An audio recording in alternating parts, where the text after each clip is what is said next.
इस कहानी की शुरुआत में हम दोस्तों एक माँ और बेटी को देखते हैं, जहाँ पर एक औरत अपनी बेटी जिसका नाम सुजाता होता है उसको शादी का जोड़ा पहनाकर आज उसका सौदा करने के लिए उसको लेकर जा रही थी। जी हाँ दोस्तों, क्योंकि दोस्तों ये जो औरत है ये दरअसल एक विधवा औरत है।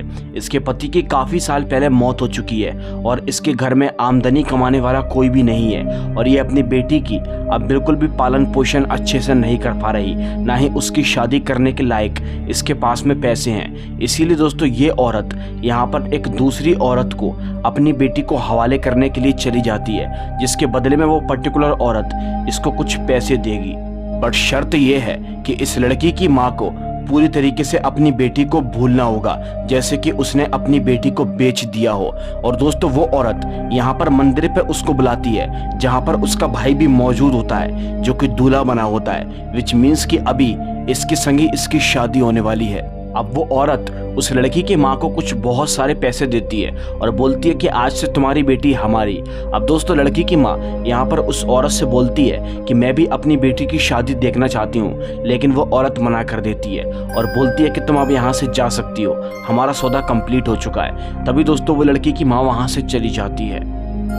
उसके जाते दोस्तों यहाँ पर उसकी बेटी की शादी होना शुरू हो जाती है, लेकिन जब वो वहाँ से निकल आती है कि तभी उसके माइंड के अंदर कुछ ख्याल आते हैं। वो सोचती है कि वो भी अपनी बेटी की शादी को देखना चाहती है। वो ऐसे कैसे अपनी बेटी को किसी के हवाले कर सकती है, क्योंकि उसके पास तो इकलौती ही बेटी है और वो उसकी शादी भी ना देख पाए। अब दोस्तों उस लड़की की माँ सुजाता की माँ फौरन ही वो औरत अंजलि के पास में जाती है, जिसके भाई से इसकी बेटी की शादी हो रही है। और वहाँ पर जाकर उससे बोलती है कि मैं भी अपनी बेटी की शादी को देखना चाहती हूँ, प्लीज मुझे अपने साथ में मंदिर में ले चलो। लेकिन दोस्तों वो सरासर मना कर देती है। अब कुछ देर के बाद सुजाता की माँ को उस घर के अंदर से किसी की घुर्राने की आवाज सुनाई देती है, विच मीन्स कि यहाँ पर कोई तो मौजूद था। इससे पहले कि वो कुछ समझ पाती तभी दोस्तों अंजलि फौरन ही उसे उसी घर के अंदर बंद करके बाहर से दरवाजा लगाकर भाग जाती है और सुजाता की माँ अकेले ही उस घर के अंदर रह जाती है। जहाँ उसकी तरफ कोई बढ़ता है, हमको पता चलता है कि उस कमरे के अंदर कोई तो मौजूद था और वो सुजाता की माँ की हत्या कर देता है। सुजाता की माँ तो मर चुकी थी, लेकिन सुजाता की यहाँ पर उस लड़के से शादी हो जाती है, जिस लड़के का नाम नीरज होता है। शादी के बाद अंजलि अपने भाई और अपनी भाभी को यहाँ पर एक पंडित जी का आशीर्वाद दिलवाने के लिए लेकर जाती है और आशीर्वाद पूरा होने के बाद ये लोग अपने घर पर चले जाते हैं। अब रात के वक्त पर सुजाता और नीरज अपने कमरे के अंदर बैठकर बातें कर रहे होते हैं, जहां नीरज सुजाता से अपनी फैमिली के बारे में कुछ बातें बताता है। वो बोलता है कि हमारे माता पिता बचपन में ही खत्म हो गए थे, इसीलिए हम पर ही सारी जिम्मेदारी आ गई थी। हमारी बड़ी बहन की हमको शादी करना थी। हमने धूमधाम से कमाई करके अपनी बड़ी बहन की शादी करी, लेकिन शादी के कुछ ही दिनों के बाद वो विधवा हो गई। जी हाँ, उसके पति ने उसे छोड़ दिया था। इसीलिए जब से लेकर अब तक हमारी बहन हमारे साथ में ही रहती है। अंजलि बहुत अच्छी है और वो तुम्हारा बहुत अच्छे से ख्याल रखेगी। ये बात सुनकर दोस्तों सुजाता बहुत खुश होती है, क्योंकि उसे इतना अच्छा परिवार मिला होता है। अभी दोनों के दोनों आपस में बैठकर बातें ही कर रहे होते हैं कि तभी दोस्तों अचानक से इन्हें किसी के रोने की आवाज़ सुनाई देती है। जी हाँ दोस्तों, और ये फौरन ही सुजाता और नीरज अपने कमरे से बाहर निकलते हैं, इस आवाज़ को फॉलो करने की कोशिश करते हैं कि आखिर ये आवाज़ कहाँ से आ रही है। और जब ये लोग उस आवाज़ को फॉलो करते करते जाते हैं तो दोस्तों देखते हैं कि ये रो कोई और नहीं बल्कि अंजलि रो रही थी। जी हाँ दोस्तों, नीरज अपनी दीदी से बोलता है कि आखिर तुम क्यों रो रही हो। फिर तभी अंजलि यहाँ पर अपने भाई नीरज से बोलती है कि तुम्हारी मौसी की तबीयत बहुत ज़्यादा खराब है, अभी अभी मेरे पास फ़ोन आया है, अगर उनका सही समय पर इलाज नहीं हुआ तो वो मर जाएंगी। लेकिन दोस्तों उनकी मौसी के घर में भी इलाज कराने वाला कोई नहीं होता, इसलिए अंजलि यहाँ पर अपने भाई से बोलती है कि तुम अपने मौसी के पास चले जाओ और अच्छे डॉक्टर से उनका इलाज करवाना। लेकिन आज यहाँ पर नीरज जाने को मना कर देता है। वो बार बार मना कर रहा था, लेकिन यहाँ पर उसकी दीदी जबरदस्ती उसे यहाँ से भेजने की कोशिश करती है। नीरज अभी भी मना कर रहा था, लेकिन तभी सुजाता भी उससे बोलती है कि तुम अपनी मौसी को देखने के लिए, उनका इलाज कराने के लिए चले जाओ, हम कल बात करेंगे। सुजाता की बात सुनकर दोस्तों वो फौरन ही निकल जाता है अपनी मौसी का इलाज करवाने के लिए।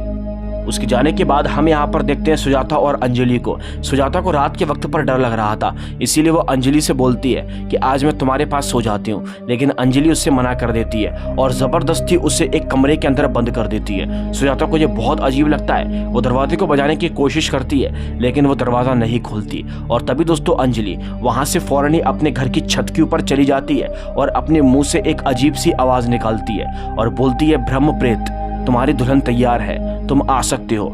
जब वो इस तरीके से बोलती है तो हम देख पाते हैं दोस्तों सुजाता के कमरे की तरफ कोई तो बढ़ रहा था।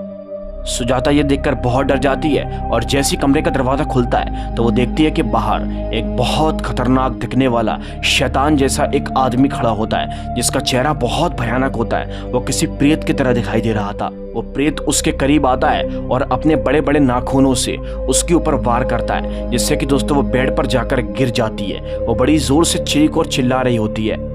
तभी कुछ देर के बाद वो प्रेत यहाँ से चला जाता है और तभी दोस्तों उसके कमरे के अंदर यहाँ पर वो लड़का आ जाता है जिसका नाम नीरज होता है, यानी कि उसका पति आ जाता है। नीरज जब आता है तो वो ज़मीन पर अपनी पत्नी को नीचे पड़ा हुआ पाता है। वो फौरन ही उसे उठाता है और पूछता है कि आखिर तुम्हें क्या हो गया है, तुम यहाँ पर क्यों पड़ी हो। सुजाता उसे बताती है कि तुम्हारी दीदी ने किसी को आवाज़ लगाकर मेरे रूम में किसी प्रेत को भेज दिया था, जिसके बाद उस प्रेत ने मुझे नुकसान पहुंचाने की कोशिश करी।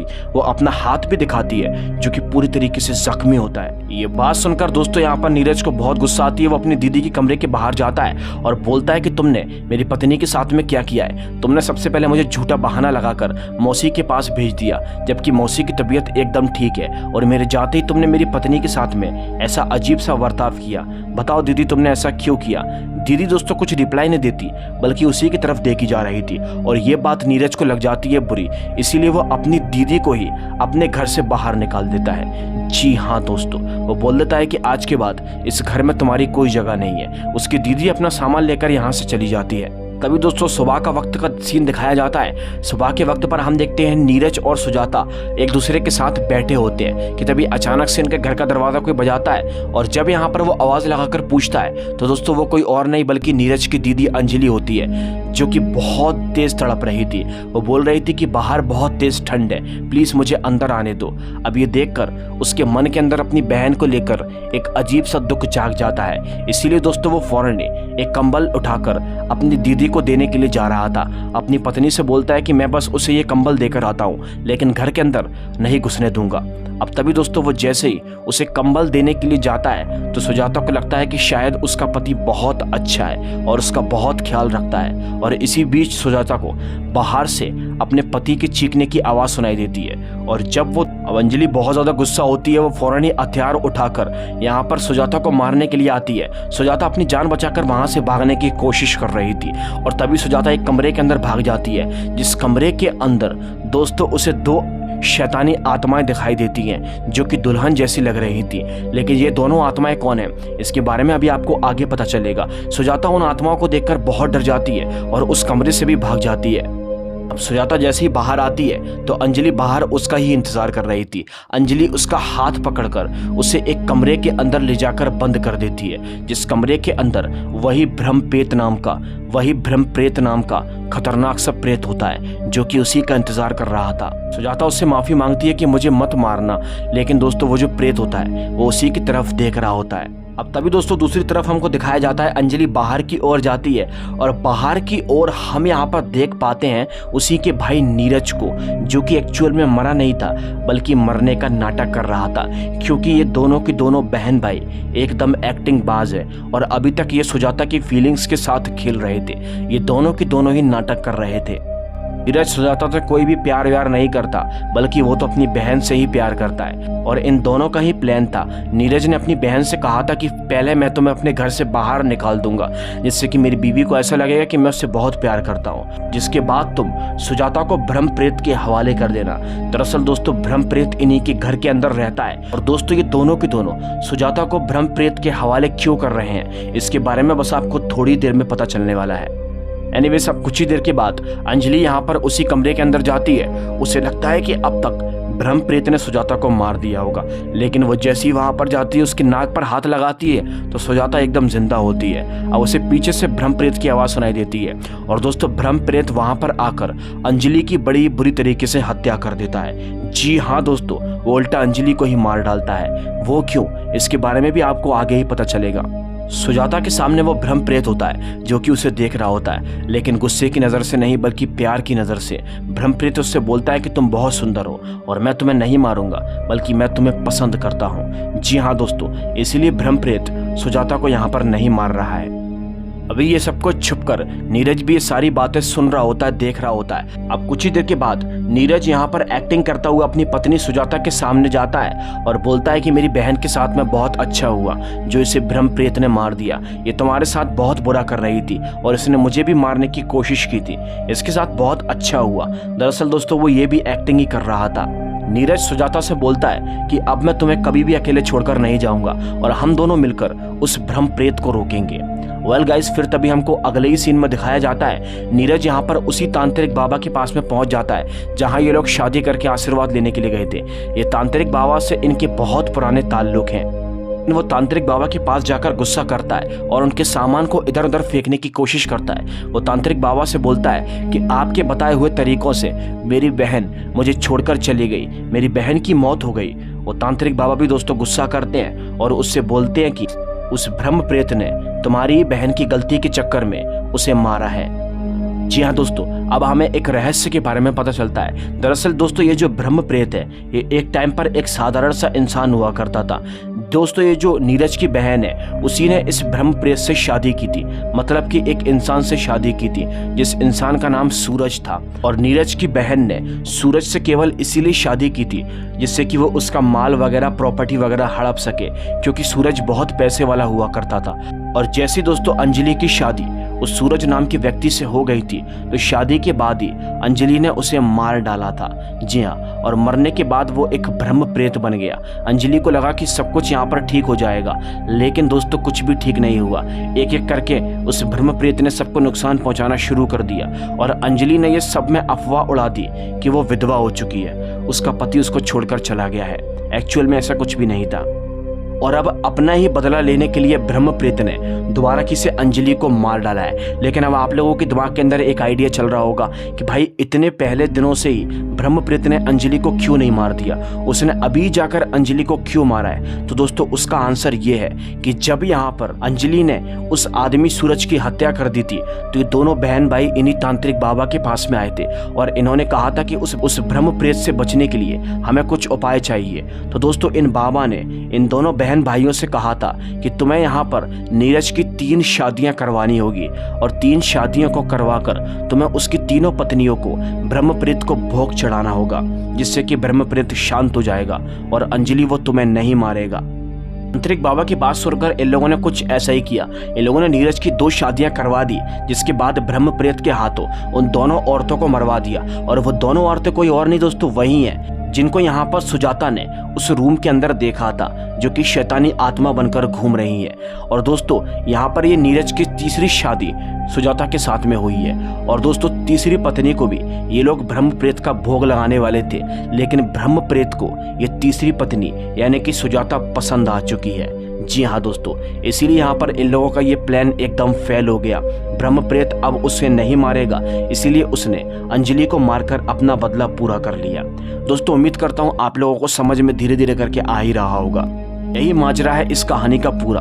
अब यहाँ पर बाबा यहाँ पर नीरज से बोलते हैं कि अगर तुम उस ब्रह्म प्रेत को मारना चाहते हो तो तुम्हें अपनी पत्नी सुजाता के हाथ में एक ये हीरा देना होगा, जिस हीरे के जरिए अगर सुजाता ब्रह्म प्रेत के शरीर पर वार कर दे तो शायद वो खत्म हो जाएगा, वो नष्ट हो जाएगा। और अब दोस्तों नीरज यहाँ पर कुछ ऐसा ही करता है, उस हीरे को लेकर चला आता है और सुजाता के हाथ में दे देता है और उससे बोलता है कि जैसे ब्रह्म प्रेत तुम्हारे पास आए तो इस हीरे के जरिए उसे नष्ट कर देना। सुजाता उसके मुंह पर तो हाँ कर देती है, लेकिन दोस्तों कुछ ही देर के बाद जब वो ब्रह्म प्रेत को अपने पास में बुलाती है और वो ब्रह्म प्रेत उसके पास में आता है तो वो उसे नहीं मारती। जी हाँ दोस्तों, क्योंकि वो इसीलिए नहीं मारती क्योंकि वो ब्रह्म प्रेत उससे प्यार किया करता था। सुजाता को सारी सच्चाई के बारे में पता चल चुकी थी कि ये जो ब्रह्म प्रेत है ये दरअसल एक सूरज नाम का व्यक्ति है जिसे कि धोखा मिला था, और वो धोखा किसी और ने नहीं बल्कि नीरज की बहन अंजलि ने दिया था। अब आप लोग ये सोच रहे होंगे कि आखिर इसको ये सारी बातें किसने बताई। तो दोस्तों इसको ये सारी बातें उन्हीं दो शैतानी आत्माओं ने बताई जो कि पहले ब्रह्म प्रेत के हाथों मर चुकी हैं, जो कि इसी घर की बहू रह चुकी हैं। सुजाता उस ब्रह्म प्रेत से बोलती है कि मैं तुम्हें मारकर तुम्हें धोखा नहीं देना चाहती, इसलिए मैं तुम्हें नहीं मारूंगी, लेकिन तुम मुझे मार दो, मुझे इस दुनिया में नहीं रहना है। मेरे खुद के पति ने ही मुझे धोखा दे दिया है। जी हाँ दोस्तों, वो यहाँ पर नीरज के बारे में भी सब कुछ जान चुकी थी कि वो उससे प्यार करने का नाटक कर रहा था। वो ब्रह्म प्रेत से बोलती है कि मुझे मार डालो, लेकिन ब्रह्म प्रेत उसे नहीं मारता।